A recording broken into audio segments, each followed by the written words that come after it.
ರಾಷ್ಟ್ರೀಯ ಉದ್ಯಾನವನದಲ್ಲಿ 3 ಮರಿಗಳಿಗೆ ಜನ್ಮ ನೀಡಿದ ಜ್ವಾಲ. ಕಾಡಾನೆಗಳಿಗೆ ಮದವೇರಿದ ಹಿನ್ನೆಲೆ ತಾತ್ಕಾಲಿಕ ಕಾಡಾನೆಗಳ ಸೆರೆ ಕಾರ್ಯಾಚರಣೆ ಸ್ಥಗಿತ. ಎಲ್ಲ ಡೀಟೇಲ್ಸ್ ನೋಡೋಣ ಕರ್ನಾಟಕ ಟಾಪ್.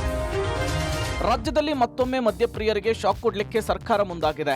ಎಣ್ಣೆ ಮೇಲಿನ ಅಬಕಾರಿ ತೆರಿಗೆ ಹೆಚ್ಚಳ ಮಾಡುವ ಮೂಲಕ ಆರ್ಥಿಕ ಸಂಪನ್ಮೂಲದ ಕ್ರೋಢೀಕರಣಕ್ಕೆ ನಿರ್ಧರಿಸಲಾಗಿದೆ. ರಾಜ್ಯದ ಮದ್ಯಪ್ರಿಯರಿಗೆ ಸದ್ಯದಲ್ಲಿಯೇ ಮತ್ತೊಮ್ಮೆ ಎಣ್ಣೆಯ ದರ ಏರಿಕೆಯ ಬಿಸಿ ತಟ್ಟಲಿದೆ. ಬಿಯರ್ ಮೇಲಿನ ಹೆಚ್ಚುವರಿ ಅಬಕಾರಿ ತೆರಿಗೆಯನ್ನು ಶೇಕಡಾ 10ರಷ್ಟು ಹೆಚ್ಚಿಸಲು ಚಿಂತನೆಯನ್ನ ಮಾಡಲಾಗಿದ್ದು, ಆ ಮೂಲಕ ದರ ಏರಿಕೆಯಲ್ಲಿ ಬಿಯರ್ ದರ 8 ರಿಂದ 10 ರೂಪಾಯಿಗೆ ಏರಿಕೆಯಾಗುವ ಸಾಧ್ಯತೆ ಇದೆ. ಇದೇ ತಿಂಗಳ ಆರಂಭದಲ್ಲಿ ಕೆಲ ಮದ್ಯ ಕಂಪನಿಗಳು ದರ ಏರಿಕೆ ಮಾಡಿದ್ವು. ಇದೀಗ ಮತ್ತೆ 650 ml ಬಾಟಲಿನ ಬಿಯರ್ಗೆ 8 ರಿಂದ 10 ರೂಪಾಯಿ ಏರಿಕೆ ಮಾಡುವಂತಹ ಪ್ರಸ್ತಾವನೆಯನ್ನು ಸಲ್ಲಿಸಲಾಗಿದೆ. ಈ ಸಂಬಂಧ ಕರ್ನಾಟಕ ಅಬಕಾರಿ ನಿಯಮಕ್ಕೆ ತಿದ್ದುಪಡಿ 2024ರ ಕರಡನ್ನು ರಾಜ್ಯಪತ್ರದಲ್ಲಿ ಹೊರಡಿಸಲಾಗಿದೆ. ಜೊತೆಗೆ ಕರಡು ಪ್ರತಿಗೆ ಆಕ್ಷೇಪಣೆ ಸಲ್ಲಿಸಲು 7 ದಿನಗಳ ಕಾಲಾವಕಾಶವನ್ನು ನೀಡಲಾಗಿದೆ.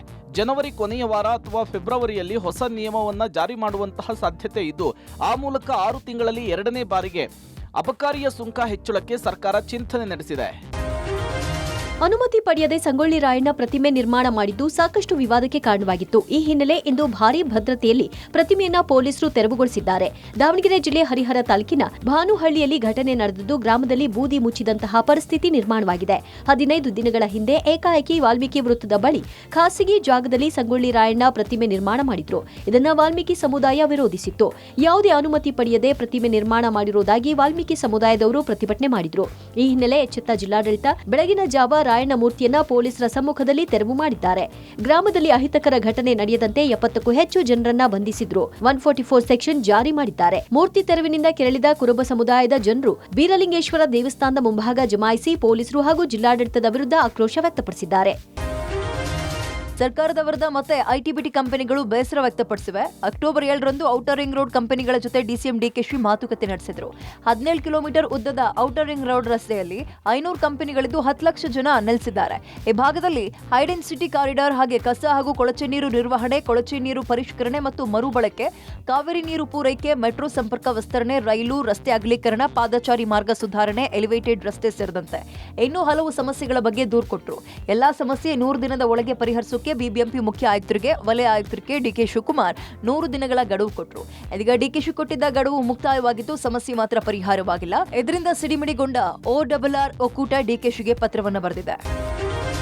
ಬರದ ನಾಡಿನ ಕನಸಿನ ಯೋಜನೆ ಭದ್ರಾ ಮೇಲ್ದಂಡೆ ಯೋಜನೆಯನ್ನು ತ್ವರಿತವಾಗಿ ಮುಕ್ತಾಯಗೊಳಿಸುವಂತೆ ಆಗ್ರಹಿಸಿ ನಡೀತಾ ಇರುವಂತಹ ಸ್ವಯಂ ಪ್ರೇರಿತ ಚಿತ್ರದುರ್ಗ ಬಂದ್ಗೆ ಮಿಶ್ರ ಪ್ರತಿಕ್ರಿಯೆ ವ್ಯಕ್ತವಾಗಿದೆ. ಚಿತ್ರದುರ್ಗದ ಜಿಲ್ಲಾ ನೀರಾವರಿ ಅನುಷ್ಠಾನ ಹೋರಾಟ ಸಮಿತಿ ಚಿತ್ರದುರ್ಗ ಬಂದ್ಗೆ ಕರೆ ಕೊಟ್ಟಿತ್ತು. ಬೆಳ್ಳಂಬೆಳಗ್ಗೆಯೇ ಹೋರಾಟಗಾರರು ರಸ್ತೆಗಿಳಿದು ಪ್ರತಿಭಟನೆ ಮಾಡಿದ್ರು. ಚಿತ್ರದುರ್ಗದ ನಗರದಾದ್ಯಂತ ಎಂದಿನಂತೆ ವ್ಯಾಪಾರ ವಹಿವಾಟು ನಡೆದಿದೆ. ವಾಹನ ಸಂಚಾರವೂ ಕೂಡ ಸುಗಮವಾಗಿತ್ತು. ಗಾಂಧಿ ಸರ್ಕಲ್ನಲ್ಲಿ ಹೋರಾಟಗಾರರು ಪ್ರತಿಭಟನೆಯನ್ನ ಮಾಡಿ ಬಳಿಕ ಡಿಸಿ ಕಚೇರಿಗೆ ತೆರಳಿ ಮನವಿ ಸಲ್ಲಿಸಿದ್ರು. ಯಾವುದೇ ಅಹಿತಕರ ಘಟನೆ ನಡೆಯದಂತೆ ಮುಂಜಾಗೃತಾ ಕ್ರಮವಾಗಿ ಬಿಗಿ ಪೊಲೀಸ್ ಬಂದೋಬಸ್ತನ್ನು ಕೈಗೊಳ್ಳಲಾಗಿತ್ತು. ಕುನೋ ರಾಷ್ಟ್ರೀಯ ಉದ್ಯಾನವನದಿಂದ ಮತ್ತೊಮ್ಮೆ ಖುಷಿ ಸುದ್ದಿ ಹೊರಬಿದ್ದಿದೆ. ಹೆಣ್ಣು ಚಿರತೆ ಆಶಾ ನಂತರ ಇದೀಗ ಜ್ವಾಲ ಕೂಡ ಮರಿಗಳಿಗೆ ಜನ್ಮ ಕೊಟ್ಟಿದೆ. ಈ ಬಗ್ಗೆ ಸಾಮಾಜಿಕ ಜಾಲತಾಣಗಳಲ್ಲಿ ಮಾಹಿತಿ ನೀಡಿರುವ ಕೇಂದ್ರ ಪರಿಸರ ಸಚಿವ ಭೂಪೇಂದ್ರ ಯಾದವ್, ನಮೀಬಿಯಾದ ಚಿರತೆ ಜ್ವಾಲ ಕುನೋ ರಾಷ್ಟ್ರೀಯ ಉದ್ಯಾನವನದಲ್ಲಿ 3 ಮರಿಗಳಿಗೆ ಜನ್ಮ ಕೊಟ್ಟಿದೆ. ಚಿರತೆಯ ಯೋಜನೆಗೆ ಸಂತಸದ ಸುದ್ದಿಯಾಗಿದೆ ಅಂತ ಹೇಳಿದ್ದಾರೆ. ಕೆಲ ದಿನಗಳ ಹಿಂದೆ ನಮೀಬಿಯಾದ ಚಿರತೆ ಆಶಾ 3 ಹೊಸ ಮರಿಗಳಿಗೆ ಜನ್ಮ ಕೊಟ್ಟಿತ್ತು. ಇನ್ನು ಕುನೋ ರಾಷ್ಟ್ರೀಯ ಉದ್ಯಾನವನದಲ್ಲಿ ಚಿರತೆಗಳ ಸಂಖ್ಯೆ ಹೆಚ್ಚಾಗ್ತಾ ಇದೆ.